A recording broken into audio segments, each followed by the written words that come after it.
দেখতেছে, জানি ঠিকই মানি না, মানার দল করি না, যারা মান বের করে তার খুব দেখতে পারি না। গাড়ি কিন্তু চলতে চলতে শেরপুর পার হয়ে গেছে। ধরে কোন গাড়ি কি থামে থাকবি, ওই হাত বের করে আবার ঢুকে, এই খালি চুমকা চুমকা ওঠে।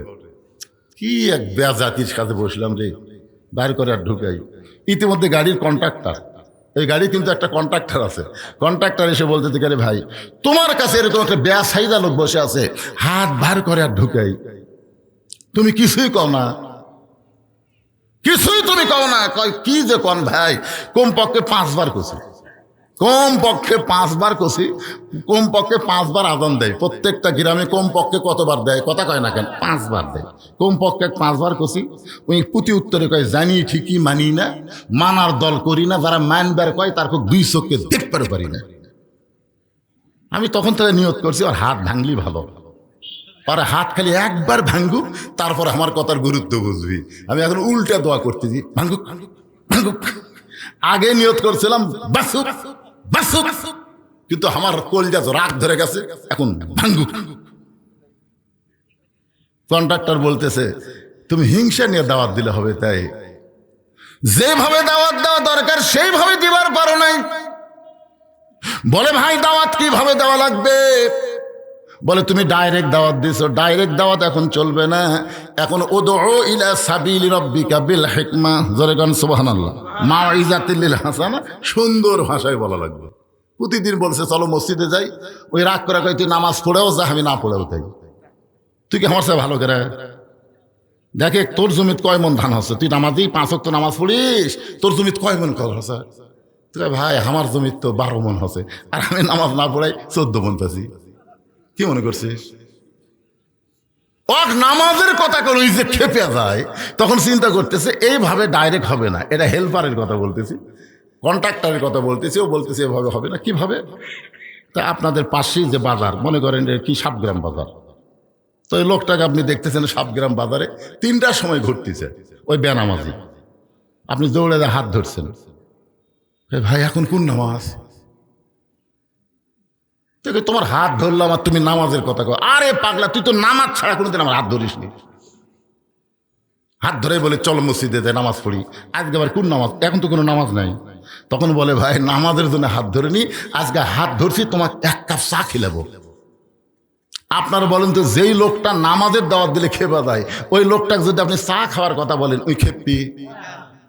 তখন বলে ভাই রে, তুই যে আবার চাও খিলাস, আমি তো জানি তুই খালি একটাই দাওয়াত জানিস, নামাজের দাওয়াত। তুই যে চা খিলানোর দাওয়াত দিস, এটা আমি আজকে প্রথম দেখলাম। তখন বলে ভাই চলেন যাই, আর আপনার জীবনেও কান ধরে বলতেছি, আর আপনার জীবনেও আমি নামাজের দাওয়াত দেবো না, আর দেবো না। আমি নিয়ত করছি নামাজ দাওয়াত দেখি, আপনি নামাজ পড়েও যদি আমার সাথে ভালো থাকেন, খামা খা। এখন চা স্টলে নিয়ে গেছে, দোকানদারকে বলতেছে পেঁয়াজি দাও, নিমকি দাও, আরো কি ভালো ভালো আছে দাও। বেনামাজি বলতেছে ভাইজান চা খাওয়ার কথা বলে নিয়ে আসি, এত কেন? বলে খান ভাই, নিয়ত করছি 50 টাকা খেলাবো, আমি আজকে নিয়ত করছি আপনাকে 50 টাকা খাওয়াবো। যেই মাত্র 40 টাকা হয়েছে, যেই মাত্র 40 টাকা খাওয়া হয়েছে, এমন সময় 7 গ্রাম মসজিদ থেকে আসরের নামাজের আজান। 40 টাকা খাওয়া মাত্রই আসরের নামাজের আজান। বলতেছে ভাই নিয়ত করছিলাম 50 টাকা খাওয়াবো রে, কিন্তু এই মুয়াজ্জিনের আক্কেল নেই, তার 5টা মিনিট পরে আজান দিলে কি হবে? আর 5টা মিনিট পরে আজান দেখ, তাহলে আমার নিয়ত পুরো হয়। এই 40 খিলাতেই যে আজান দিল। আমি নামাজ পড়ি ভাইজান, আপনি যান এই চেয়ার ছাড়েন না, আপনি এখানে বসে থাকবেন। আমি এখানে আসরের নামাজ বেশি সময় লাগবে না, 4 রাকাত ফরজ নামাজ 5-10 মিনিট লাগবে। আমি পরে আসে আবার আপনার 10 টাকার চা খেলাম। এই কথা বলে যখন নামাজে যাবার চায়, বেনামাজি খফ করে হাত ধরছে। বেনামাজি হাত ধরে বলতেছে ভাইজান আজকে কি আপনি নামাজের কথা বলবেন না? বলে এর আগে বহুদিন নামাজের কথা বলছি, তুমি নামাজের কথা শুনলে যে রাগ করো, সেদিন থেকে নিয়ত করেছি আর কোনোদিন নামাজের কথা বলবো না। লোকটা বলে পাগল, এতদিন খালি খালি নামাজের দাওয়াত দিছো, আজকে আমার পিছনে 50 টাকা খরচ করবা, 40 টাকা খরচ অটোমেটিক করে ফেলেছো, খালি বলে দেখো। তুমি কি মনে করো আমার বিবেক কুত্তে ফেলা করছে? এতদিন খালি খালি নামাজের কথা কছো, আমার কানত যা রাগ লেগেছে ভাই, আজকে 40 টাকা খরচ করছো, আরো 10 টাকা খাওয়াবা, খালি কইয়া দেখো। আর আল্লাহর জন্য না হোক, তোমার জন্য কি 1 ওয়াক্ত নামাজ আমি পড়া পারবো না? তুমি কি মনে করছো? আমার মধ্যে কি মানবতা না গেলে বলে দেখো। তখন মনে হয় না আল্লাহ আল্লাহ মনে হয় কি, তখন বলতে ভাইজান তাহলে চলো মসজিদের দিকে যাই। মসজিদে যখন নামাজি বেনামাজিকে রওনা দেয়, ওর কানে কানে ফিস ফিস করে বলতে ভাই এতদিন নামাজের কথা বললি, তুমি যে রাগ করো, আজকে আর একটা কথা যোগ করা লাগবে। বলে আবার কি যোগ করবা? বলে ওযু করা লাগবে। বেনামাজি বলতেছি, যদি বলে গোসল করা লাগবে তাও কর না। তুই কি মনে করিস তোর জন্য এক ওয়াক্ত নামাজ পড়বার পারবো না? ওযু করার পরে এবার নামাজি বলতেছে ভাইজান আল্লাহর ঘরের মধ্যে ঢুকতে চান, নিজের ইচ্ছায় ঢোকা যাবে না, আল্লাহর হুকুমে ঢুকতে হবে। জবান খুলে একটা দোয়া পড়ো, আল্লাহুম্মা আফতাহ লি আবওয়াবা রাহমাতিক। শুধু দোয়া পড়লে হবে না, ডান পা দিয়ে মসজিদের মধ্যে ঢোকো। এবার দোয়া পড়ে ডান পায়ে মসজিদের মধ্যে যেই মাত্র বেনামাজি ঢুকেছে, নামাজি খুব জোরে জোরে সামনে কাতারে গিয়ে আল্লাহর সঙ্গে যোগাযোগ করে বলতেছে, আল্লাহ আমার দায়িত্ব হলো দাওয়াত দেওয়া, আর তোমার দায়িত্ব হলো হেদায়েত দেওয়া। আল্লাহ খালি খালি নামাজের কথা বললে গালি খাইছি, খালি খালি কইয়া গালি খাইছি। আজকে এর পিছনে 40 টাকা খরচ করেছি, আরো 50 টাকা খরচ করব। আল্লাহ তোমার বেনামাজি বান্দাকে আমি যেমন করি হোক তোমার মসজিদের মধ্যে ঢুইকা দিছি। এখন তোমার দায়িত্ব হলো হেদায়েত দেওয়া, আমার দায়িত্ব হলো দাওয়াত দেওয়া। বান্দার দায়িত্ব হলো দাওয়াত দেওয়া, ধরে কোন কি দেওয়া, আর আল্লাহর দায়িত্ব হলো হেদায়েত দেওয়া। এখন তোমার দায়িত্ব তুমি পালন করবা কিনা সেটা তুমি চিন্তা করো। আল্লাহ গো, হাসরের ময়দান কিন্তু আমাকে আর ধরতে পারবা না। আমি যেভাবেই হোক বেনামাজি বান্দাকে তোমার ঘরের মধ্যে হাজির করে দিয়েছি। চোখের পানি নিয়ে দাওয়াতকারী যখন কান্দে, ওমান আহসানু কওলাম মিম্মান দা ইলাল্লাহ ওয়া আমিলা সলিহান ওয়া ক্বালা ইন্নানি মিনাল মুসলিমিন।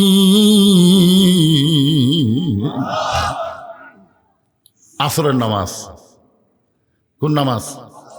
আসরের নামাজ। এখানে আল্লাহর কাছে বারবার বলতেছে, আল্লাহ আল্লাহ আমার কাম কিন্তু শেষ, তুমি তো আমাকে ধরবে আর পারবা না, কারণ আমার দায়িত্বই শেষ।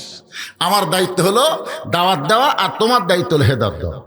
এমন দোয়া করা করছে, আপনি বলেন তো দোয়া খালি করছে না কাম করছে?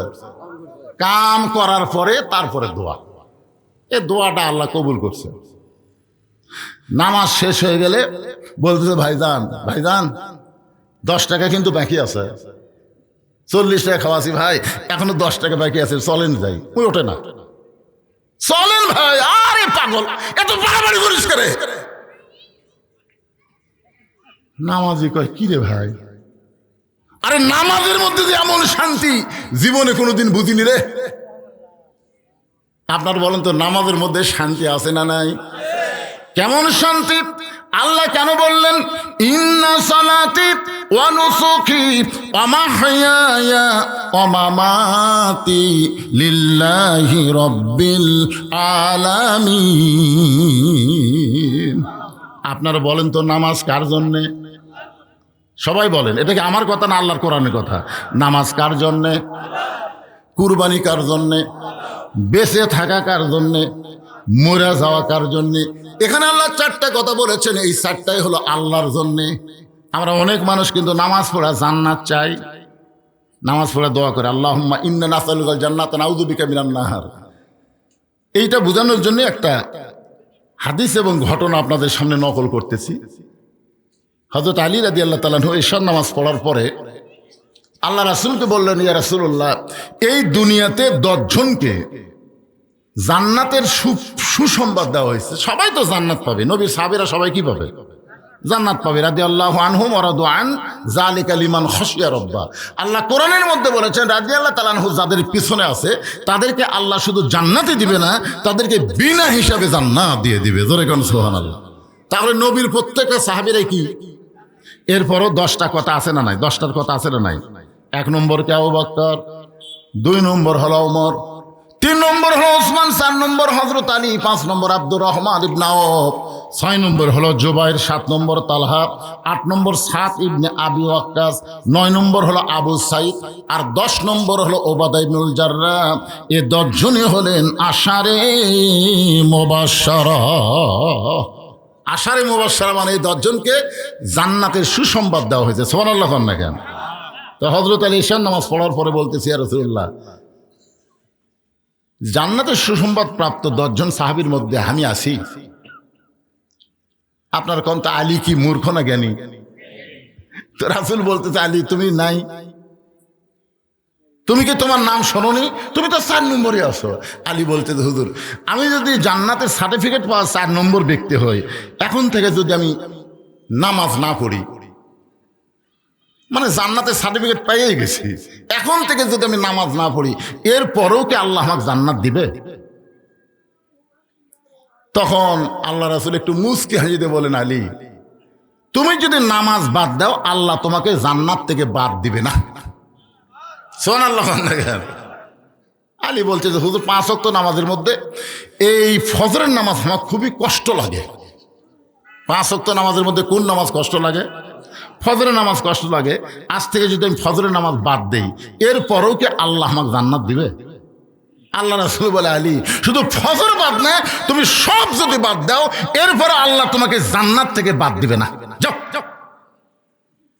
হয়তো আলী বলছে যে হুজুর একদিনে তো আর সব বাদ দেওয়া যাবে না, আজ থেকে ফজরই বাদ দেওয়ার নিয়ত করে বের হলাম। এই কথা বলে যখন আলী চলে যাচ্ছে, আবু বকর বলে, ইয়া রাসূলুল্লাহ, হযরত আলী এত বড় বেয়াদবি করলো আর আপনি কিছুই বললেন না, আপনি কিছুই বললেন না। রাসূল বললেন, আবু বকর, নামাজ যদি জান্নাতের জন্য হয় তাহলে আলী নামাজ বাদ দিবার পারবে, আর নামাজ যদি আল্লাহর জন্য হয়, আলী গোটা দুনিয়া বাদ দেবে, কিন্তু 1 ওয়াক্ত নামাজ বাদ দিবে না।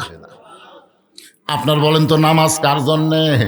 যে আয়াতে কারিমা তেলাওয়াত করলাম, এখানে আল্লাহ বলতেছেন, ইন্না সালাতি ওয়া নুসুকি ওয়া মাহইয়ায়া ওয়া মামাতি লিল্লাহি রাব্বিল আলামিন।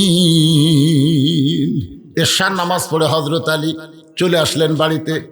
বাড়ির দরজায় প্রতিদিন হযরত আলী সালাম দেয়। আল্লাহ রাসূল বলেছেন, তোমরা যখন বাড়িতে যাবে, ওই বাড়ির দরজা বরাবর তোমরা সালাম দিবা।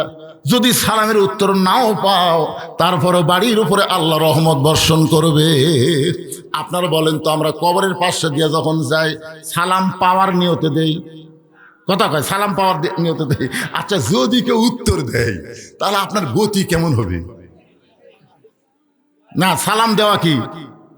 কথা কয় না বারে, সালাম দেওয়া কি, উত্তর দেওয়া কি? এখন যে গোরস্থানে আপনি সালাম দিচ্ছেন, যদি উত্তর পাওয়ার নিয়তে দেন, আর একটা মরা মানে যদি ওয়ালাইকুম আসসালাম, মানুষের থাকবি না, 80 মাইল বেগে দৌড়াবি ভাই। এরপরে আমরা সালাম দেই। সালাম একটা দোয়ার নাম। আল্লাহ রাসূল বলেছেন, কোন বাড়ির দরজায় যখন যাবে, কলিং বেলে চাপনে দিয়ে দরজা ধাক্কা ধাক্কি না করে সর্বপ্রথম একটা সুন্নত হলো, আসসালামু আলাইকুম ইয়া আহলাল বাইত। এই বাড়ির মধ্যে যারা আছো সকলের প্রতি আল্লাহর রহমত বর্ষিত হোক। জোরে কোন সুবহানাল্লাহ। হযরত আলী প্রতিদিন সালাম দেয়, কিন্তু আজকে ফজরের নামাজ বাদ দেওয়ার কথা বলে চলে এসেছে, এই কারণে সালামের কথা আর মনেই নেই। আল্লাহ কি করতেছে দেখেন, আল্লাহর শিক্ষা। ফজরের নামাজ পড়বি না এই কথা বলে যাচ্ছে, বাড়ির দরজাতে এসে সালাম দেওয়ার কথাই মনে নেই। রহমত বাড়তিছে না কমতিছে? হাসান হোসেনের মা, দরজা খোলো। এবার নবীর কলিজার টুকরা ফাতেমা দরজা এসে বলতেছে, আসসালামু আলাইকুম। আলী সোম করছে, কে রে, আমার মনে নাই। ফাতেমা বলেছে, আসসালামু আলাইকুম, উত্তর দেন। এবার হযরত আলী উত্তর দিলেন, ওয়া আলাইকুম আসসালাম। ওগো ফাতেমা, এতদিন ফজরের নামাজ নিয়ে বড় টেনশনে থাকতাম, আজ থেকে আর ফজর পড়া লাগবে না, আমি ঘুমিয়ে যাব। তুমি যেন বেলাল আজান দিলে আমাকে ঘুম থেকে ডাক না দাও। ফাতেমা মুস্কি মুস্কি হাসতেছে। সুবহানাল্লাহ কোন। ফাতেমা মুস্কি মুস্কি হাসার কারণ হলো, যে ব্যক্তি তাহাজ্জুদের নামাজ কোনোদিন বাদ দেয় না, আর সেই ব্যক্তি ফজরের নামাজ আজ থেকে পড়বে না, এ কথা যতই মুখে বলুক বিশ্বাস করা যায় না। রাসূল বলেছেন, 5 ওয়াক্ত নামাজ হলো ইবাদত, আর তাহাজ্জুদের নামাজ হলো মাহাব্বত। সাহাবীরা বললেন, ইয়া রাসূলুল্লাহ, ইবাদত আর মহব্বতের ব্যাখ্যা কি? আল্লাহ রাসূল বলেছেন, 5 ওয়াক্ত নামাজ পড়বে মানুষ জান্নাত পাওয়ার জন্য, জাহান্নামের ভয়ে, আর তাহাজ্জুদের নামাজ পড়বে জান্নাত জাহান্নামের জন্য না, কেবল মাত্র আমার আল্লাহর জন্য। সুবহানাল্লাহ। এক ব্যক্তি আছে নামাজের সেজদায়, আল্লাহ রাসূল বলেছেন, এটা বনি ইসরায়েলের যুগে এক ব্যক্তি নামাজের সেজদা আছে, আল্লাহ ডাক দেয়া বলে, তুই যতই নামাজ পড় আর সেজদা কর, তোর ঠিকানা জাহান্নাম। তুই যতই নামাজ পড় আর সেজদা কর, ঠিকানা কি? ওই সেজদা থেকে মাথা তুলে বলতেছে আলহামদুলিল্লাহ। আল্লাহ কয়, কে রে পাগলা, তোকে আমি কি খবর দিছি, খবর শুনছিস? তুই যতই সেজদা কর নামাজ পড়, তোর ঠিকানা হলো জাহান্নাম। বলতেছে আলহামদুলিল্লাহ। আল্লাহ তোর ঠিকানা জাহান্নাম রে, তুই আলহামদুলিল্লাহ কোস। পাগলা বলতেছে, আল্লাহ আপনি এত খেলছেন কেন? আপনি আমাকে জাহান্নাম দিলে কি কষ্ট পাবেন? আপনি আমাকে জাহান্নাম করছেন, আমি আলহামদুলিল্লাহ কছি, কারণ আমি বিশ্বাস করি জান্নাতের মালিক যিনি, জাহান্নামেরও মালিক তিনি। তা আপনি যদি আমাকে জাহান্নাম দিয়ে খুশি হন, আমার বেজার হয়ে লাভ আছে? আল্লাহ যেটা দিবি ওটাই মেনে নেওয়ার নাম হলো ইমাম। আল্লাহ বলতেছে জাহান্নামে গেলে তোর কষ্ট হবে পাগলা, তুই কষ্ট পাবি, তুই জানিস না। আপনি কি মনে করছেন আমি একলা যাবো? আল্লাহ কয় তোর সঙ্গে জাহান্নামত খেয়ে যাবি। তো বলতেছে আমার জাতির পিতার সাথে নমরুদের আগুনের মধ্যে কে গেছিল? আমার জাতির পিতা ইব্রাহিমের জন্য যদি আপনি বলতে পারেন কুলনা ইয়া নারু কুনি বারদাও ওয়া সালামান আলা ইব্রাহিম, ইব্রাহিমের ঈমান, ইব্রাহিমের মহব্বতের কারণে যদি নমরুদের আগুনের চুলা শান্তির বাগান হয়, আপনার গোলামি, আপনার মহব্বত আমার কলিজায়, আমি যখন জাহান্নামে যাব, আমার জাহান্নামকেও আপনি জান্নাত বানায়া দিবে। একটু মনোযোগ দিয়ে শোনা লাগবে। এতদিন হযরত আলী ঘুম পাড়ে বালিশ মাথায় দিয়ে, কিন্তু আজকে যখন বলেছে ফাতেমা, বেলাল যখন আজান দেবে আমাকে যেন ফজরের সময় ডাক না দাও, ফাতেমা চিন্তা করলো বালিশ মাথার দিয়ে ঘুম পারলে হয়তো চেতন পাবে, এই জন্য বালিশ মাথার তলে না দিয়া নিজের উরুটাকে বালিশ বানায়া মাথার চুলের মধ্যে হাত দিয়ে বিলকি কাটতেছে। রাসূল বলে, ফাতেমা রে, আল্লাহর পরে কাউকে যদি সেজদা দেওয়ার হুকুম থাকতো তাহলে আমি তোমাকে বলতাম আলীর পায়ে সেজদা করো। ও ফাতেমা, আল্লাহর পর পৃথিবীর কাউকে সেজদা দেওয়া যাবে না, কিন্তু মেয়ে মানুষের কাছে সবচাইতে দামি ওই ব্যক্তি হলো তার স্বামী। এ কথা বলার পরে ফাতেমা বুঝবার পারছে আল্লাহর পরই আমার স্বামী হলো আমার সবচাইতে দামি। ধরে কন্যা সুবহানাল্লাহ। আমাদের মা বোনগুলো কি করে? মা বোনেরা যারা পর্দার অন্তর আছেন একটু শোনেন, মেয়েদের আমল কিন্তু বেশি না, মাত্র 4টা আমল করলে 8টা জান্নাতের দরজা আল্লাহ খুলে দিবে। 8টা জান্নাতের দরজা না, 8টা দরজা জান্নাতের আল্লাহ খুলে দিবে। যে কোনো দরজা দিয়ে সে জান্নাতে প্রবেশ করবে। 1 নম্বর হলো 5 ওয়াক্ত নামাজ, 2 নম্বর হলো রমজান মাসের রোজা, 3 নম্বর স্বামীর খেদমত করা, কথা মতো চলা, আর 4 নম্বর হলো সতীত্বের হেফাজত, পর্দা করা। এই 4টি আমল যদি মেয়েরা করতে পারে আল্লাহ খুশি হয়ে 8টা জান্নাত দিয়া দিবে। জোরে কন্যা সুবহানাল্লাহ। আমার মায়ের একটু মনোযোগ দিয়ে শোনেন, যেই মাত্র তাহাজ্জুদের সময় হয়েছে সঙ্গে সঙ্গে হযরত আলী ঘুম থেকে চেতন পায়, দেখে বালিশ নাই। ওগো ফাতেমা, তুমি কি ঘুম পাড়ো নাই? বলে, আজকে আমি আপনাকে ঘুম পাড়াইছি, আজকে আপনাকে ঘুম পাড়াইছি ফাতেমা রে, তাহলে তুমি কি ঘুমাবা না? ফাতেমা চোখের পানি বের করে মুচকি হাসি দেয়, বলে, ওগো স্বামী, আমি একদিন আমার বাবার কাছে একটু গোসা করে বলেছিলাম, বাবা, দুনিয়াতে কত ধনী ধনী যুবক আপনার ফাতেমাকে বিয়ে করবার চাইছিল, কিন্তু ধনী ধনী যুবকের সঙ্গে বিয়ে না দিয়া এই গরিবের সঙ্গে আমার বিয়ে দিলেন বাবা। একটা দিনও সুন্দরভাবে সংসার চালাবার পারে না। ও বাবা, এই গরিবের সঙ্গে সংসার করতে গিয়ে আপনি জানেন আমার কত কষ্ট হয়েছে, কত কষ্ট ফাতেমার জীবনে। তার ছোট্ট একটা ইতিহাস আপনাদের বলি। দুপুরবেলায় ফাতেমা স্বামীর কাছে ছোট বাচ্চার মতন কাঁদতেছে। আলী বলে, ফাতেমা কান্দার কারণ কি? বলে, কান্দার কারণ হলো হাসান হোসেন না খেয়ে ঘুমায় গেছে, ঘুম থেকে চেতন পাইলেই তো খাবার বায়না করবে। ওরা কোনোদিন আপনার কাছে বায়না ধরে না, এরা বায়না ধরে আমার কাছে। আমি চিন্তায় পড়ে গেলাম, এখন হাসান হোসেন চেতন পায় যদি খাবার চাই, গোটা বাড়ি খুঁজে দেখলাম খাবার কিছু নাই, আপনার পকেট খুঁজেও দেখলাম একটাও পয়সা নেই। আলী বলে ফাতেমা ইন্নাল্লাহা মা'আস সাবিরিন, ধৈর্যশীলদের সঙ্গে আল্লাহ থাকবে। ফাতেমা বললেন এত ধৈর্য বোঝা যাবে না, আমরা একটু বয়স হয়েছে ধৈর্য বুঝবো, কিন্তু হাসান হোসেন তো বুঝবে না। আলী বলে ফাতেমা নিরুপায়, তাহলে কি করব? এমন সময় ফাতেমা একটা ওড়না ছিল, ওই ওড়নাটা বের করে স্বামীর হাতে দিয়ে বললেন স্বামী গো, এই ওড়নাটা বিক্রি করে যেই বাজার হবে সেইটাই একটু আপনি নিয়ে আসেন, হাসান হোসেনের কান্নার আমি সহ্য করতে পারি না। হযরত আলী ওড়নাটা নিয়ে যেই মাত্র বাজারে গেছে, চিন্তা করতেছে হযরত আলী ওড়নাটা হলো ফাতেমার ওড়না, ধরে কোন ওড়নাটা কার? পকেটের মধ্যে রাইকা বাজারে ঘুরতেছে। জোর করার পরে যদি জিজ্ঞাসা করে আলী ভাই ওড়না কার, আমি যদি বলি আমার বউ ফাতেমার, তাহলে খরিদ্দার নিশ্চয়ই চিন্তা করবে যে পুরুষ মানুষ বইয়ের জিনিস বেচা খায়, এই পুরুষ হলো দুর্বল পুরুষ। আলী ওড়না বের করবার পারতেছে না। হঠাৎ দেখতে পাই একজন খরিদ্দার সালাম দে, বলে আলী ভাই আমার মনে হয় আপনি কিছু বিক্রি করবেন। আলী চিন্তায় পড়ে গেল, আমি কিছু বিক্রি করব এটা আমার আল্লাহ ছাড়া দুনিয়ার কেউ জানে না, তাহলে এই খরিদ্দার কেমনি জানলো? পকেট থেকে ওড়না বের করার সঙ্গে সঙ্গে তাকায় দেখে ওই খরিদ্দার একটা ব্যাগ আলীর সামনে ধরেছে, ওই ব্যাগের মধ্যে ওড়না দিছে। খরিদ্দার একটাবারও ওড়নার দিকে তাকায় নাই। হযরত আলীর হাতে 6টা দিরহাম দিয়া ওই খরিদ্দার যখন চলে যায়, হযরত আলী 6টা দিরহাম নিয়ে বাজারের দিকে দৌড়ায়। খাদ্যের দোকানে গিয়ে বলে ভাইজান 6টা দিরহামের যে খাবার হবে তাড়াতাড়ি টোপলা করে দাও, আমার হাসান হোসেন যদি ঘুম থেকে চেতন পায় ওরা কিন্তু ক্ষুধার জ্বালায় মায়ের কাছে বায়না ধরবে, দাও তাড়াতাড়ি খাবার দাও।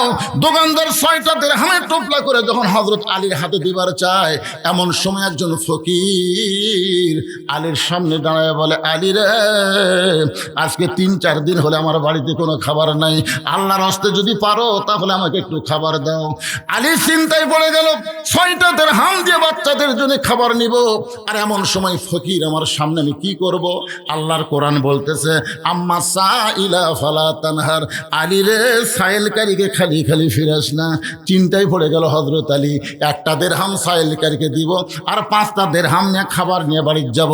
এই চিন্তা যখন করতেছে, এমন সময় আল্লাহর কোরআন বলে ওয়ামা তুনফিকু মিন শাইইন ফি সাবিলিল্লাহি ওয়াফা ইলাইকুম ওয়া আনতুম লা তুজলামুন। আলী ফকিরকে যদি একটা দিরহাম দেস, আল্লাহ তোকে দুনিয়াতে 10টা দিরহাম দিবে। ফকিরকে যদি 2টা দিরহাম দেস, আল্লাহ তোকে 20টা দিরহাম দিবে। ওয়াফাইলাইকুম, তুই যদি ফকিরকে 6টা দিরহাম দেস আলী, আল্লাহ তোকে দুনিয়াতে 60টা দিরহাম দিয়ে দিবে। হযরত আলী টোপলাওয়ালাকে টোপলা ফেরত দিয়ে ওই 6টা দিরহাম যখন ফকিরকে দেয়, মনে মনে বিশ্বাস করে আল্লাহ তাকে 6টা দিরহাম দিবে। দোকানদার বলতেছে আলী ভাই তাহলে টোপলার খবর কি? বলে টোপলা দিয়ে আমার চলবে না, তুমি 2 বস্তা খাবার প্যাকেট করো।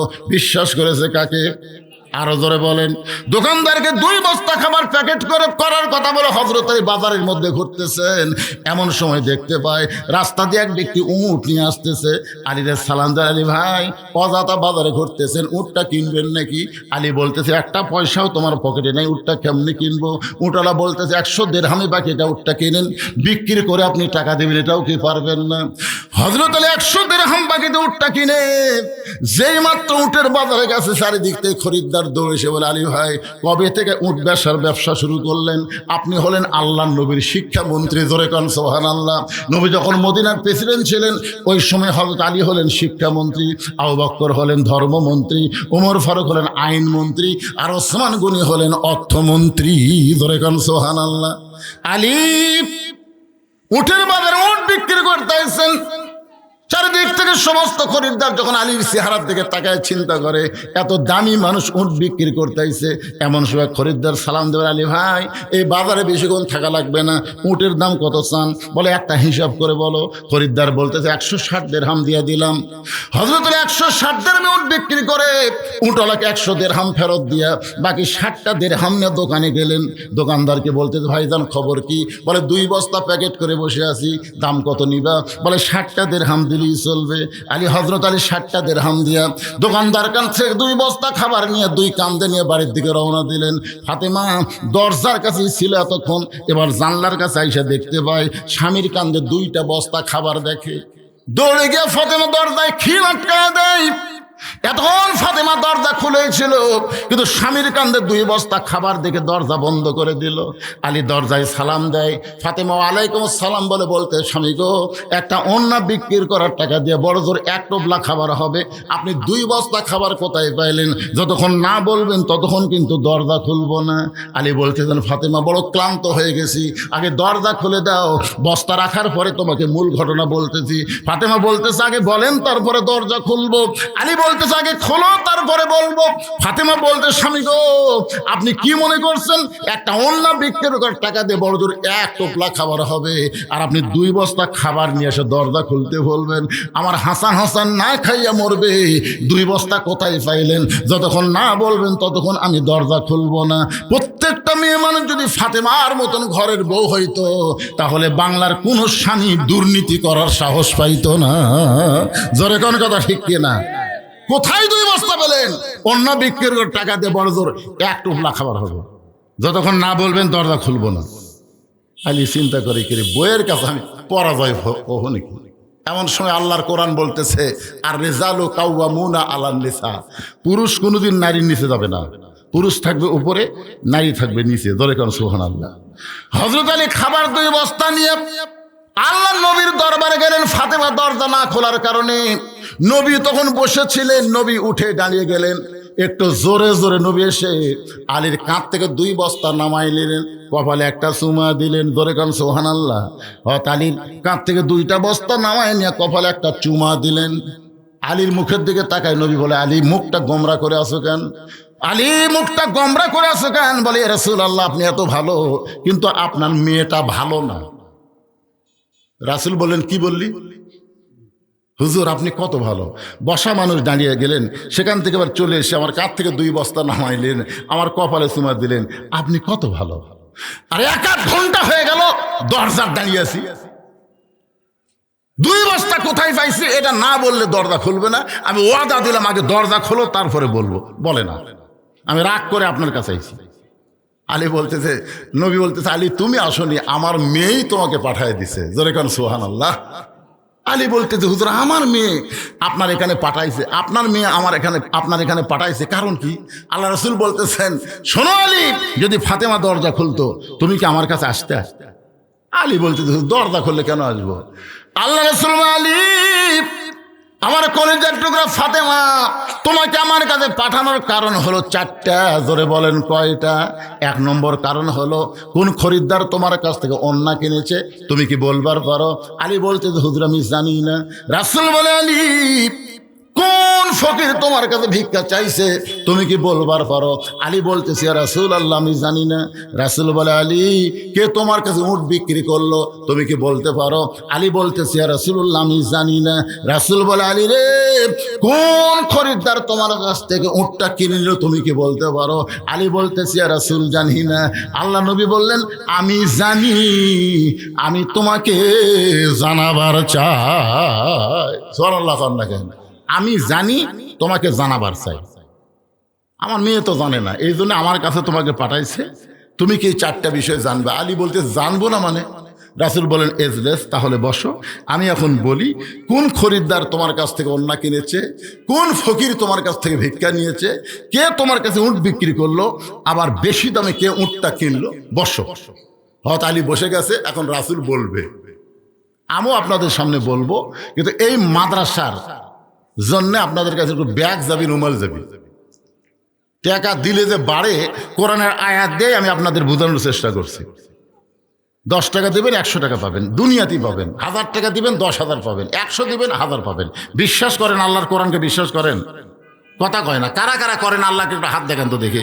লিল্লাহি তাকবীর। হাত নামান।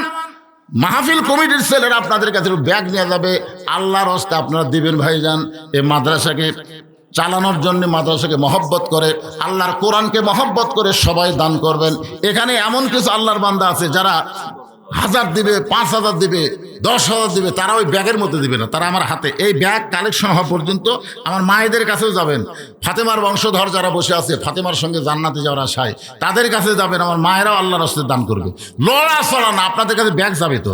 যারা শুধু দিবেন, 1000 টাকা দেওয়ার লোক যদি থাকেন, আল্লাহ 10,000 দুনিয়াতে দিবে। 100 টাকা দিবেন, আল্লাহ তাআলা মাশাআল্লাহ, আল্লাহ তোমার একজন বান্দা নবীর এতিম মাদ্রাসাকে মহব্বত করে 500 টাকা দান করেছে, আর একজন 500 টাকা দান করছে, আল্লাহ কবুল করেন।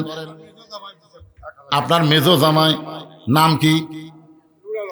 নূর আলম মেজো জামাই 1000 টাকা দান করেছে। দেখেন শ্বশুরের মনটা কত খুশি। ছোট জামাই কম দিল কেন?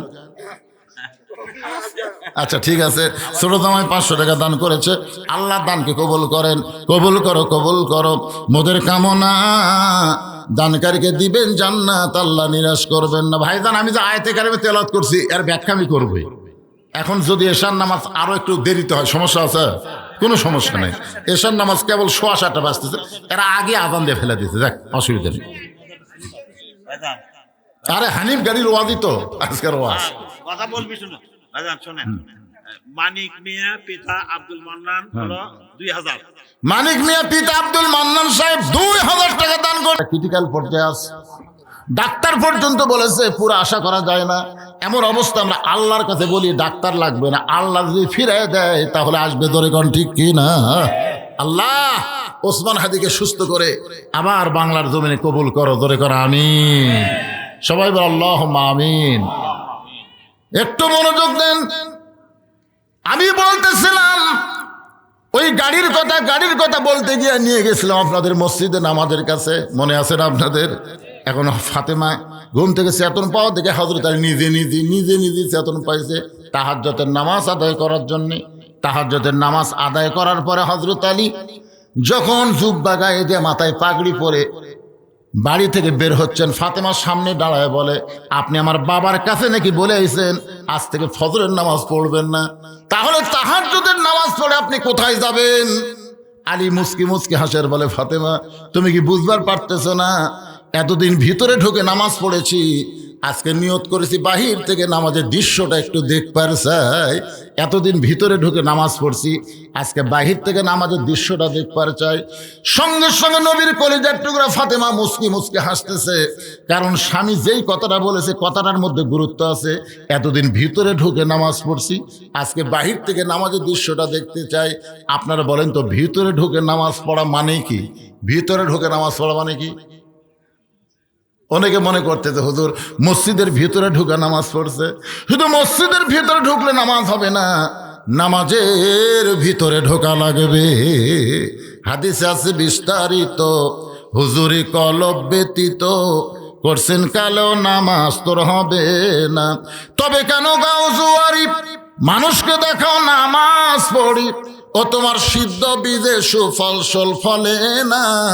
আজ কেন নামাজের ভিতরে ঢুকতে পারলা না? আল্লাহ কয় নামাজের জোরে ফাহেশা কাজ যাবে দূরে, পাক কোরআনে রয়ে আছে ঘোষণা। এখন আকাম কুকাম নামাজ রোজা একসাথে বান্ধিয়া বোঝা, জাহান্নামে দিয়াছ রওয়ানা। আজ কেন আল্লাহর নামাজ ধরতে পারলা না? নামাজ খালি পড়লে হবে না, নামাজ ধরা লাগবে। দেখবেন অনেক লোক নামাজ পড়ে ঘুষ খায়, নামাজ পড়ে সুদ খায়, নামাজ পড়ে জমির আল ঠেলে, ছেলের বেশি সম্পদ দিয়ে মেয়ে ফাঁকি দেয়। এইরকম নামাজে আসে না নাই? ধরে কারণ আসে না নাই? একটু মনোযোগ দিয়ে শুনবেন। শুধু নামাজ পড়লে হবে, নামাজের ভিতরে ঢোকা লাগবে। আলী বলতেছেন, ফাতেমা এতদিন ভিতরে ঢুকে নামাজ পড়েছি, আজকে বাহির থেকে নামাজের দৃশ্যটা একটু দেখবার চাই। এখন স্বামীর মুখের উপর ফাতেমা কি করবে? হয়তো আলী হাব্বা জুব্বা পাগড়ি পরে যখন বাড়ি থেকে বের হলেন, মসজিদের চারিধার ঘুরতেছেন। মসজিদ নববীর চারিধার ঘুরতে গিয়ে হঠাৎ হযরত আলী দেখতে পায় হযরত আলীর বন্ধু আবু যর গিফারি মসজিদের বারান্দায় ফজরের 2 রাকাত সুন্নত নামাজ আদায় করতেছে। আপনারা বলেন তো সমস্ত সুন্নতের মধ্যে ফজরের 2 রাকাত সুন্নতের দাম কম না বেশি? সর্বসাকল্যে 12 রাকাত সুন্নত আপনাদের পড়া লাগবে। তার মধ্যে জোহরের নামাজের সুন্নত বেশি, 6 রাকাত। জোরে বলেন কয় রাকাত? সামনে 4 পিছনে 2। আপনার আসরের নামাজের কোনো সুন্নত পড়াই লাগবে এমন সুন্নত নাই। মাগরিবের পরে 2 রাকাত সুন্নত পড়া লাগবে, এশার নামাজের পরে 2 রাকাত সুন্নত, আর ফজরের আগে 2 রাকাত সুন্নত। রাসূল বলেছেন ফজরের 2 রাকাত সুন্নত হলো আসমান এবং জমিনের চাইতেও বেশি দাম। ধরে কারণ সুবহানাল্লাহ। দেখতেছে আবু যর গিফারি দরজা মসজিদের বারান্দায় ফজরের 2 রাকাত সুন্নত পড়তেছে। হযরত আলীর মন বলতেছে আমি না হয় ফজরের নামাজ পড়বো না, তাই বলে কি সুন্নত পড়বার পারবো না। এবার এক দৌড়ে গিয়ে আবু যর গিফারির কাছে দাঁড়ায়া 2 রাকাত সুন্নত নামাজ আদায় করলো। আবু যর গিফারি কুনার খুঁতেতে বলতেছে আলী ভাই, আপনি তো নবীকে বললেন এশার নামাজের পরে কাছ থেকে ফজরের নামাজ পড়বেন না, তাহলে কেন আবার মসজিদের বারান্দায়? আলী বলতেছে নামাজ দেখবার আইসা তোমার সুন্নত দেখে লোভ সামলাবার পারলাম না, যার কারণেই তো আমি ফজরের 2 রাকাত সুন্নত পড়লাম। ফজরের 2 রাকাত সুন্নত পড়লে কোনো সমস্যা নাই, কারণ নবীকে বলেছি ফজরের নামাজ পড়বো না, সুন্নত কি পড়া যাবে না? আবু যর গিফারি মনে মনে চিন্তা করে যে সুন্নত দেখার পরে লোভ সামলাবার পারে নাই, সে ফরজ দেখার পরে লোভ সামলাবার পারবি? কি মনে হয় আপনাদের? কিছুক্ষণ পরে যখন ফজরের জামাতের সময় হয়ে গেল, এমন সময় পৃথিবীর শ্রেষ্ঠ মুয়াজ্জিন নাম হলো হযরত বেলাল আজান দেয়, মানুষ মুসল্লি হয়ে মসজিদে আসে আর আকামত দেয়। আকামত শব্দের অর্থ হলো দাঁড়ানো। ধরে কোন কি দাঁড়ানো? বিশেষ করে একই শব্দ 2 বার কয়। আহলে হাদিসরা কিন্তু আজানের শব্দ কতগুলো একবার কয়, কিন্তু কত কামাতিস সালাহ এটা কিন্তু একবার কয় না। আজকে দেখলাম, আপনার খেয়াল করে দেখবেন, হাই আলা সালা একবার, হাই আলা ফালা একবার কয়, কি কয় না? কিন্তু কত কামাতিস সালাহ এইটা তো একবার কয় না, এটা 2 বার বলার কারণ হলো অবশ্যই নামাজ দাঁড়িয়ে গেছে, অবশ্যই নামাজ দাঁড়িয়ে গেছে। নামাজ যখন দাঁড়িয়ে যাবে তখন আর চেয়ারের মধ্যে বসে থাকা যাবে না ভাইজান, কারণ নামাজের ভিতরে এবং বাহিরে 13টা ফরজ। ধরে বলেন কয়টা ফরজ? তার মধ্যে একটা ফরজ হলো দাঁড়িয়ে নামাজ পড়া। আল্লাহ কোরআনে বলেছেন কুমু লিল্লাহি কানিতিন। যখন মুয়াজ্জিন আকামত শুরু করবে, ওয়াত কামাতিস সালাত যখন বলবে, তখন তোমাকে দাঁড়াতে হবে। তুমি যদি হাঁটে হাঁটে মসজিদের মধ্যে আসো তাহলে অবশ্যই তুমি দাঁড়াবার পারো, দাঁড়াবার না পারলে তুমি হাঁটে হাঁটে মসজিদে কেমনি আসলা? আর যখন হাঁটে হাঁটে মসজিদে আইছো তাহলে তুমি দাঁড়ানোর ক্ষমতা রাখছো, আর দাঁড়ানোর ক্ষমতা থাকা অবস্থায় বসে নামাজ পড়া যাবে না। আর একটা ব্যাপার হলো আকামত দিলেই কিন্তু নবী কেবলামুখী হয় নাই। নবীর সুন্নত তরিকা দেখবেন, নবী কেবলামুখী হয় নাই, নবী মুসল্লির দিকে তাকায় আছে। মুয়াজ্জিন আকামত দিচ্ছে কিন্তু আল্লাহ নবী মুসল্লির দিকে তাকায় আছে। তাকানো থাকার কারণ হলো কে কোথায় কিভাবে দাঁড়ায় এটা রাসূল পরখ করে দেখতে চাও। বকর তুমি সবচাইতে সুন্দর ফর্সা মানুষ, তোমার কাছে বেলালকে দাঁড়ান নাও। ও লম্বা মানুষ তোমার কাছে খাটো দাঁড়াবে, ও সুন্দর তোমার কাছে অসুন্দর দাঁড়াবে, ধনীর কাছে গরিব দাঁড়াবে, এসপির কাছে চৌকিদার দাঁড়াবে, নেতার কাছে চামচা দাঁড়াবে, প্রধানমন্ত্রীর কাছে ফকিরও দাঁড়াবার পারবে। এটা আর কোনো জায়গায় না হলেও আওয়ামী লীগ, বিএনপি, জাতীয় পার্টি, জামাত মসজিদের মধ্যে যখন ঢুকবে তখন এক এক দল এক এক কাতার হবে না, সব দল ভাঙ্গে এক কাতার হওয়া লাগবে। তুমি বাড়িতে নামাজ পড়লে 1 গুণ সওয়াব পাইবা, কিন্তু মসজিদে যখন নামাজ পড়বা তখন আল্লাহ তোমাকে 27 গুণ সওয়াব দেবে। এই 27 গুণ সওয়াব পাওয়ার গেলে তোমাকে কাতার সোজা করে নামাজ পড়া লাগবে। তুমি যদি মসজিদের মধ্যে ঢুকে হ্যাঁকা বেঁকা করে কাতার করো তাহলে কিন্তু 27 গুণ সওয়াব থেকে বঞ্চিত হবা। এজন্য পায়ের গোড়ালির সঙ্গে গোড়ালি মিল করে তোমাকে দাঁড়াতে হবে। এখন যেই ব্যক্তি চেয়ারের মধ্যে বসে গেছে ওই ব্যক্তির পায়ের গোড়ালির সঙ্গে আপনার গোড়ালি তো মিল পড়লো না, তাহলে কাতার সোজাও হলো না। আর কাতার যদি সোজা না হয় তাহলে 27 গুণ সওয়াব থেকে আপনি বঞ্চিত হয়ে গেলেন।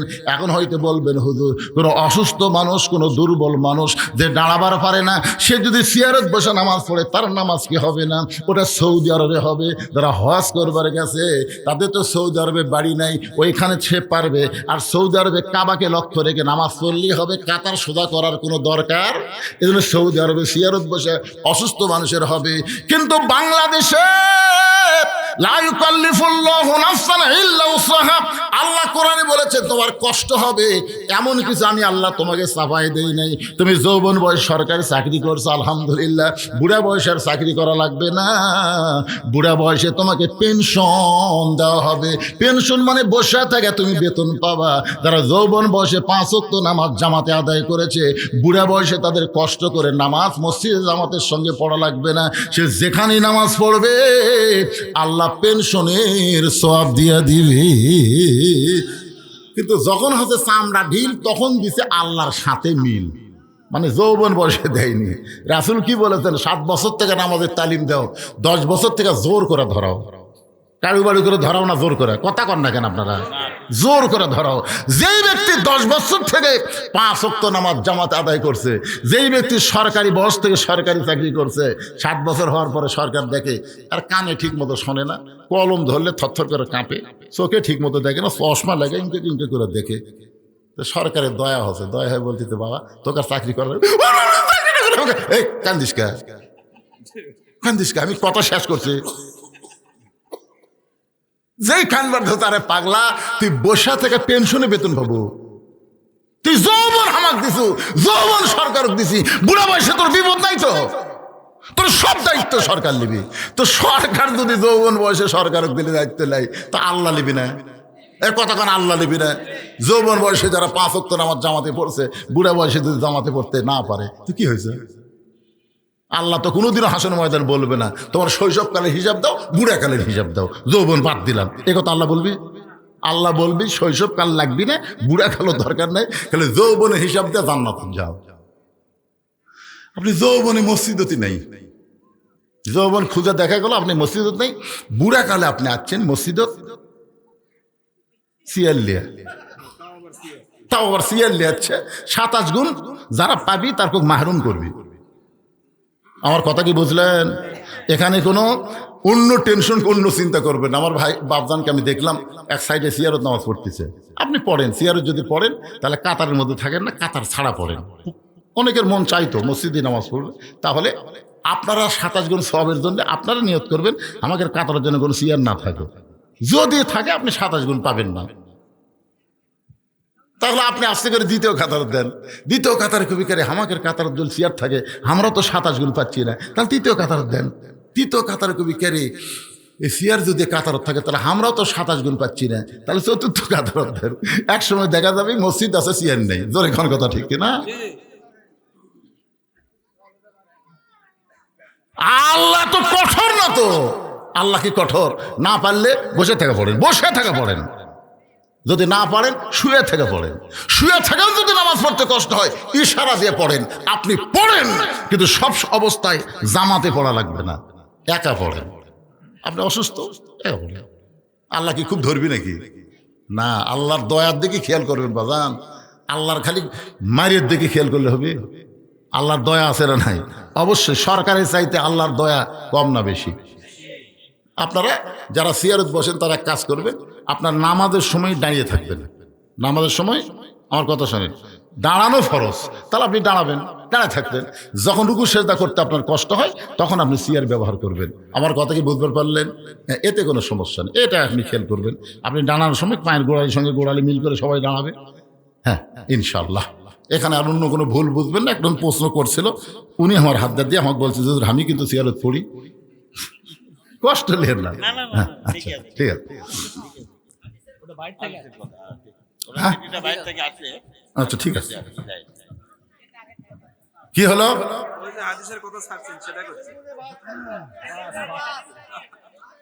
ও হানিফ গাড়ির হানিফ হাও পামান মিনাল মুশরিকিন, মানে এটা হলো আপনার নড়াইলের ওয়াজ।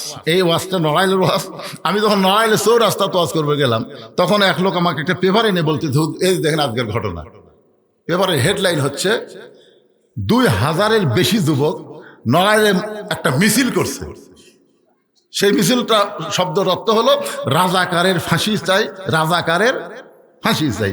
ইমরান এই সরকার, একটা সরকার বাড়াছিল আপনাদের মনে আছে, ওরই নেতৃত্বে নড়াইলে একটা মিছিল করছে রাজাকারের ফাঁসি চাই। তো মিছিল যখন শেষ হয়েছে তখন 2 জন যুবক এক মোটর সাইকেল চড়ে বাড়ির দিকে যাচ্ছে। এক মুরব্বী থামায় বলতেছে, বাবা এত জোরে মোটর সাইকেল চালাচ্ছে, একটু খেয়াল করে চালাও। তখন কই মুরব্বী আপনি বুড়া হচ্ছেন, আপনি খেয়াল করেন, আমাকে অত খেয়াল করার লাগবে। এরা কিছুক্ষণ আগে মিছিল করছে ফাঁসি চাই ফাঁসি চাই, রাস্তার মোটর সাইকেলে উঠতেছে, বুঝছেন? উত্তর দিক থেকে দক্ষিণ দিকে যাবি, ইতিমধ্যে হানিফ হাও আমা আনা মিনাল মুশরিকিন, মানে হানিফ গাড়ি আসতেছে, ওরা উঠতেছে, হানিফ মেরতেছে। একেবারে 2 ধনী হানিফ হাও আমা আনা মিনাল মুশরিকিন, 2 ধনী শেষ। কি বুঝলেন? হানিফ গাড়ি চলতে চলতে যখন সিরাজগঞ্জ রোড ছাড়া যমুনা ব্রিজের দিকে যাচ্ছে, এমন সময় কন্ট্রাক্টর বলতে, ভাইজান আপনি হাত যে বাইরে দিচ্ছেন আবার ভিতরে ঢুকাচ্ছেন, আপনি কি জানেন একটা ট্রাকের সঙ্গে হাতটা বাঁচতে পারে, একটা বাসের সঙ্গে হাঁসটা বাঁচতে পারে, হাতটা আপনি ভিতরে রাখেন। এই ভাই সুন্দর করে আপনাকে বলেছে, আপনি কি লেখাপড়া জানেন না? তাই জানি, ঠিকই মানি না, তাহলে হাতটা ভিতরে রাখেন। তখন রাগ করে বলতেছে, আমার হাত আমি রাখবো, যেখানে খুশি সেখানে রাখবো। এই যে এখন কতগুলো মিছিল বার করে, আমার ভোট আমি দিব, যাকে খুশি তাকে দিব। এইটা কোনো মুসলমানের কথা হতে পারে না। যাকে খুশি তাকে মুসলমান ভোট দেবে না, মুসলমান দেখে শুনে বুঝে ভোট দেবে। ধরে কোনো কথা ঠিক না? ওই এখন মিছিল করতেছে, আমার হাত আমি রাখবো, যেখানে খুশি সেখানে রাখবো। গাড়ির মধ্যে বসবি, গাড়ির নিয়ম কানুন মানবি না, তোর ইচ্ছা মতো স্বৈরাচার হয়ে চলবি। গাড়ি আস্তে আস্তে যমুনা নদীর কাছে যেই গেছে, ব্রিজের কাছে, তখন কন্ট্রাক্টর বলতে, ওস্তাদ গাড়ির ব্রেক হবে। ওস্তাদ ড্রাইভার বলতেছে, বগুড়া থেকে ছাড়ছে গাড়ি, ঢাকায় গিয়ে থামবে গাড়ি, মাঝখানে তো ব্রেক নাই। বগুড়া থেকে ছাড়ছে গাড়ি, ঢাকায় গিয়ে থামবে গাড়ি, মাঝখানে কি নাই? কন্ট্রাক্টর বলতেছে, ওস্তাদ একটাবার পিছন দিকে তাকায় দেখেন তো ব্রেক কে জন্য। ওস্তাদ তাকায় দেখে হাত খালি বার করতেছে ঢুকাচ্ছে, বার করতেছে ঢুকাচ্ছে, মাঝে মাঝে মাথাও বার করবার। ওস্তাদ বলে, সহযাত্রী তোমার কাছে এরকম ব্যাসাইড একটা যাত্রী বসে আছে, তুমি কিছুই কওনি। সহযাত্রী বলতেছে, আমি বলছি, ও আমাকে বলছে জানি ঠিকই মানি না, মানার দল করি না। যারা মানবার করে তারা দেখতে পারি না। কেরে কন্ট্রাক্টর, বগুড়া থেকে গাড়ি কন্ট্রাক্ট নিয়ে ঢাকা যাচ্ছে, আর তোমার গাড়ির যাত্রী এরকম হাত বার করতে, তার মাথা বার করতে, হাত ঢুকাই, তোমার কি করার কিছু নাই? বলে, স্যার আমিও কইছি, ও আমাকে রাগ করে বলতেছে আমার হাত আমি রাখবো, যেখানে খুশি সেখানে রাখবো। এখন বলেন আমি কি করব? ওস্তাদ বলতেছে, তাহলে একটা কাম করো, তোমরা গাড়ির যাত্রী ধরো, 5-7 দুটা লাত্তি মারো, 5-7 দুটা লাত্তি মারা যমুনা নদীর মধ্যে ফেলে দাও। ইসলাম গাড়িতে ইমানের টিকিট নিয়ে চড়বে, কিন্তু ইসলাম গাড়ির নিয়ম কানুন মানবে না এমন ভণ্ড মুসলমানকে ইসলাম গাড়ি জান্নাতে নিয়ে যাবে না, মাঝখানে জাহান্নামত লাত্তি মেরা ফেলে দিবি। ধরে কোন কথা ঠিক না? আজকে যারা ইমানের টিকিট কাটছেন, মুসলমান যাত্রী হয়ে ইসলাম গাড়িতে চড়বার চান, আল্লাহর কোরআন নবীর বিধান অনুযায়ী চলার দরকার আছে না নাই? যদি না চলবার পারি তাহলে আর জান্নাতে যাবার পারবো না, জাহান্নামের আগুনে আমাদের পড়তে হবে। আল্লাহর বান্দার একটু মনোযোগ দিয়ে শোনেন। কিছুক্ষণ পরে যখন হযরত বেলাল আকামত দিয়েছে, আকামতের মধ্যে যখন বলছে কদ কামাতিস সালাহ, কদ কামাতিস সালাহ, সঙ্গে সঙ্গে হযরত আলী কি হযরত আলী এক দৌড়ে গিয়ে সামনে কাতারে আবু বকর আর ওমর, মাঝখানে হাত ঢুকাই দিয়ে সাড়া মারছে, হাত ঢুকাই দিয়ে সাড়া মারে আল্লাহু আকবার। আসলে কাতার যখন আমরা করব, পায়ের গোড়ালির সঙ্গে মিল করে কাতারের মধ্যে ফাঁক ফাঁক রাখা যাবে না, যাবে? কিন্তু আমরা যেভাবে দাঁড়াই, 3টা জায়গা ফাঁক রাখা যায় না। তার মধ্যে একটা হলো নামাজের কাতার যখন করবেন, বেশি ফাঁক থা যাবে না। তো এমন ফাঁক থসে রে ভাই, আজকে আপনাদের মসজিদে দেখলাম, আমি আগে বাড়ছি কিন্তু আগাই না, আমি যত আগে আমি আরো আগে, তাহলে কেমনে হবে? হযরত আলী আবু বকর আর ওমরের মাঝখানে হাত ঢুকাই দিয়ে চাড়া দেয় আল্লাহু আকবার। ফজরের নামাজের সালাম ফিরে আল্লাহ নবী যেই মাত্র মুসল্লির দিকে মুখ ঘুরাইছে, দেখতে পাই 3 রত্ন এক জায়গায়, 3টা রত্ন এক জায়গায়। কয় রত্ন? আবু বকর মুস্কি মুস্কি হাসতেছে, কারণ রাসূল আগে আউট করেছে, নামাজ যদি জান্নাতের জন্য হয় তাহলে আলী নামাজ বাদ দিবে, কিন্তু নামাজ যদি আল্লাহর জন্য হয় আলী গোটা দুনিয়া বাদ দিবে, কিন্তু একটা ওয়াক্ত নামাজ বাদ দিবে না। এ কথা আগেই রাসূল কাক বলছে? মনে নেই আপনাদের? মনে নেই? আবু বকরকে বলছে। কিন্তু এখন আবু বকর দেখতেছে বাম পাশে হযরত আলী, রাসূল বলে আলী দাঁড়াও। সঙ্গে সঙ্গে হযরত আলী দাঁড়িয়ে বলতেছে, আল্লাহ রাসূল বলে, আলী রে, তুমি না এশার নামাজের সময় আমারে কইলা আজ থেকে ফজরের নামাজ পড়বা না, আবার সামনে কাতারে তোমার দেখতে পাই। আলী বলতেছে, ইয়া রাসূলুল্লাহ, বহু চেষ্টা করলাম নামাজ পড়বো না, বহু চেষ্টা করলাম নামাজ পড়বো না, কিন্তু আমি চেষ্টা করলে কি হবে? আমি নামাজ ছাড়বার চাইলে কি আল্লাহ তাআলা এমনভাবে আমার মধ্যে মহব্বত তৈরি করেছে, আমি নামাজ ছাড়তে চাইলে কি হবে? নামাজ আমাকে ছাড়ে না। খালি একটাই ইবাদত, সুবহানাল্লাহ না, এটাই খালি ধরেন, এটাই ধরেন, ইন্নাস সালাতা তানহানিল ফাহশাই ওয়াল মুনকার। একমাত্র নামাজই পারে মানুষকে যাবতীয় বেহুদা এবং খারাপির কাছ থেকে বাঁচায় দিতে। আজকে মসজিদ এবং কালসিমাটি ইফতেদায়ী মাদ্রাসা দুইটার সমন্বয়ে এই মাহফিল। আমি পুরুষের জন্য বলবো, আমাদের 1 নম্বর নামাজ, নামাজ ছাড়াই যাবে না। মেয়েদের জন্য 1 নম্বর হলো পর্দা। আমার মায়েরা পর্দার বাইরে গেলে নামাজ হবে না, এই জন্য পর্দা 1 নম্বরে রাখে তারপরে যত আমল করবেন আল্লাহ সব আমল কবুল করবে ইনশাআল্লাহ। আস্তাগফিরুল্লাহ। ওরে বাবা, 4টা প্রশ্ন। বস্তা বস্তা হ্যাঁ, আমি মনে করছিলাম। হ্যাঁ, আচ্ছা ঠিক আছে।